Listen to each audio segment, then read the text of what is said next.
Bismillahirrahmanirrahim. Baik para mahasiswa yang berbahagia, kita lanjutkan ke slide berikutnya, yaitu kegunaan dari peranan dan penggunaan grafika komputer. Selanjutnya yaitu dalam bidang pendidikan, aplikasi bidang pengajaran dengan komputer sebagai alat bantunya. Yang contohnya apa? Contohnya komputer assisted instruction. Ini komputer yang fungsinya untuk membantu dalam proses pelatihan dan praktek. Kemudian pendidikannya yaitu tutorial, penjelasan yang digunakan untuk menyampaikan materi ajar, ya. Kemudian pendidikan berupa simulasi. Nah, ini disimulasi. Contohnya kita mensimulasikan suatu materi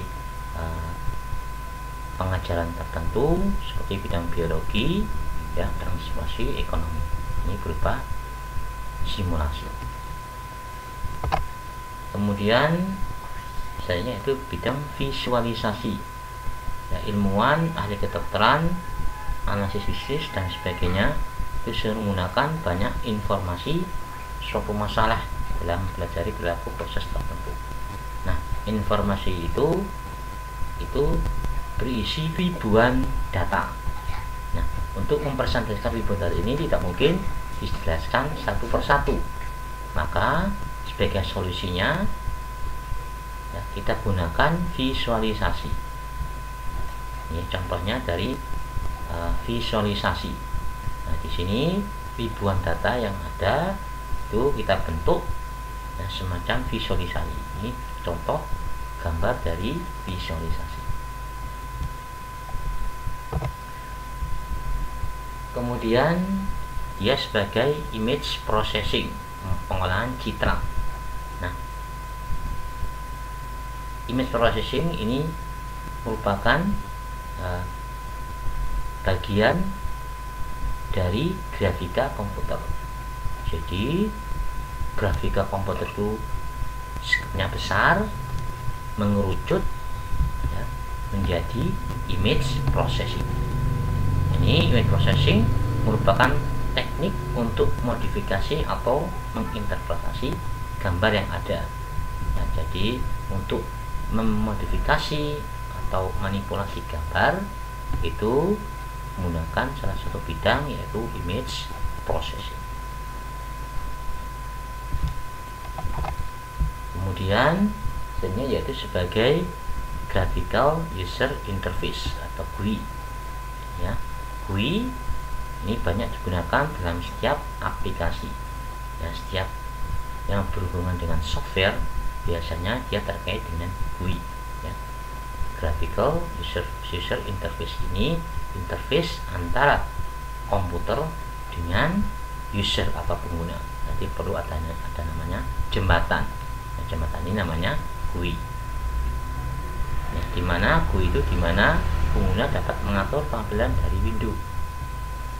Nah, interface juga menampilkan menu dan icon untuk mempercepat pemilihan yang dilakukan oleh pengguna. Nah, jadi ini grafika komputer salah satu peran tentunya yaitu sebagai GUI. Kemudian saya ada peralatan input dari grafika komputer. Nah, di sini grafika komputer pasti membutuhkan peralatan input yang interaktif. Ya, contohnya di sini yaitu keyboard. Ini tujuan untuk mengeluarkan karakter, string, angka, ya, karakter tertentu dan sebagainya. Kemudian lokator. Ini untuk mengenali posisi, ya, atau orientasi. Ini untuk mengetahui posisi suatu objek. Ini lokator. Contohnya ya mouse, ya, joystick, glove, light pen. Ini peralatan inputan dari grafika komputer. Kemudian peralatan outputnya, ya, yang sering kita pakai, ya, ini untuk mencetak, ya, itu bisa berupa kertas atau film, transparansi dan sebagainya, ya. Nah, di sini contohnya bisa berupa printer atau ini yang sebelah kanannya yaitu berupa plotter. Kalau ini mencetak dalam skala kecil, kertas kecil ini ya, warna A4, F4. Nah, kalau yang plotter ini ukurannya besar ya.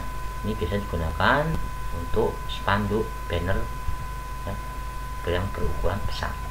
Biasanya yang berukuran besar menggunakan plotter. Ini biasanya dipakai di perusahaan atau industri percetakan. Kemudian perangkat lunaknya itu softwarenya dari komputer, yaitu di sini ada dua macam perangkat lunak ya. Dia bisa berupa pemrograman dan paket aplikasi khusus. Kalau menggunakan pemrograman grafika itu biasanya dilengkapi ya. Kalau menggunakan program grafika itu dilengkapi dengan fungsi grafis ya. Contohnya apa? Pascal, Fortran, VB ya. Kemudian kalau dia menggunakan aplikasi khusus ya, membutuhkan aplikasi khusus, maka dia butuh namanya OpenGL ya. Jadi graphic library ini yang menggunakan aplikasi khusus. Jadi kalau tidak ada OpenGL nya, maka grafik komputer tidak bisa dijalankan. Itu kalau kita menggunakan aplikasi khusus. Tapi kalau menggunakan paket sudah terpaket dengan pemrograman, maka tidak perlu menggunakan OpenGL. Jadi di sini perangkatnya ada dua, yang menggunakan OpenGL atau yang tidak menggunakan OpenGL. Nah, fungsi OpenGL ini apa? Ini perangkat atau library untuk membuat grafika komputer. Selanjutnya yaitu tugas. Ini ada tugas bagi masing-masing mahasiswa. Nah, ini tugas, pengumpulan tugas merupakan syarat kehadiran mahasiswa. Jika mahasiswa tidak membuat tugas, maka dinyatakan mahasiswa tersebut tidak hadir atau absen pada pertemuan pertama. Yang ada tugasnya yaitu jelaskan cara kerja dari scanner, paper scanner, bioscanner, nanti scanner, barcode scanner, digital kamera, dan lensa. Ini batas akhir pengumpulannya yaitu 1 minggu dan dimulai dari pertemuan pertama. Demikian paparan singkat pada pertemuan pertama ini, mudah-mudahan bermanfaat. Sekian, terima kasih. Assalamualaikum warahmatullahi wabarakatuh.